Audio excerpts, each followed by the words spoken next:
অবশেষে পাইলাম, বাসায় আনতে পারলাম পার্সেলটা। আমরাও দেখি কি গিফট কিভাবে পেল। উপহার পেতে কে না ভালোবাসে, ছোট কিংবা বৃদ্ধ, সবার কাছেই উপহার আনন্দের একটি প্রিয় উৎস। চাচ্চু দেশের বাইরে থেকে কি কি গিফট পাঠিয়েছে, কিভাবে নিলাম, আর পাওয়ার পরে বাচ্চাদের কি পরিমাণ আনন্দ, তা আপনারা না দেখলে বিশ্বাস করতে পারবেন না। কুরিয়ার থেকে কল পেয়েছিলাম রাতেই। ডিউটি শেষ করে বাসায় ফিরে বাচ্চাদের জানাতেই তারা আর কোনো কথা না বলে তড়িঘড়ি তৈরি হয়ে কুরিয়ারের উদ্দেশ্যে রওনা দিলাম। সকালে তড়িঘড়ি পুষালেও কুরিয়ার ডেলিভারি তখনও শুরু হয়নি। এদিকে আমার সকালের নাস্তাটাও করা হয়নি। সকালের নাস্তার জন্য আমার মুখ শুকনা থাকলেও আমার বড় মেয়ের মুখ শুকনা কিন্তু ডেলিভারি পেতে দেরি হচ্ছে বলে। কিছু সময় অপেক্ষার পর সেই কাঙ্ক্ষিত পার্সেল পাইলাম। বাসায় এসেই আনবক্সিংয়ের জন্য দুইজন সৈন্য ছুরিবটি নিয়ে হাজির। ওয়াও! হ্যাঁ, অবশেষে পাইলাম, বাসায় আনতে পারলাম পার্সেলটা। বিসমিল্লাহ। প্রকাশ হলো।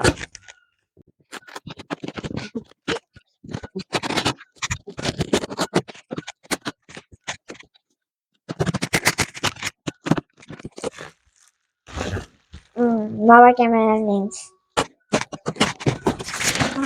ওয়াও!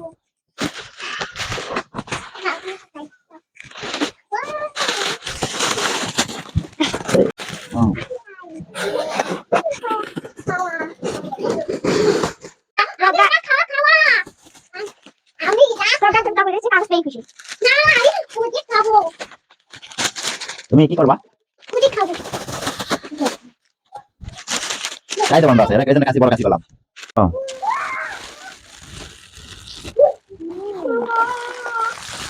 এটা দাদির কফি।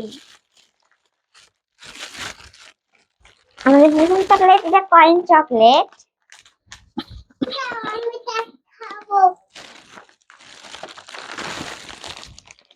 এটা যেমন কি যেন একটা চকলেট।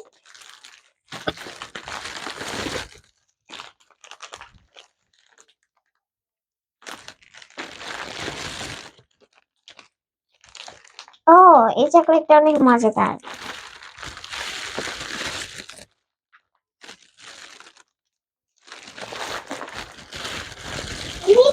আর লাস্ট চকলেট।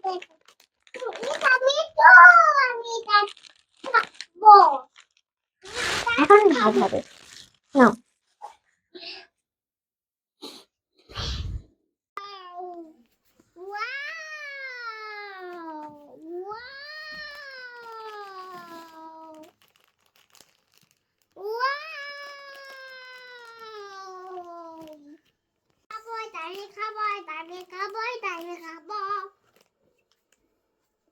এটা আমি খাবো।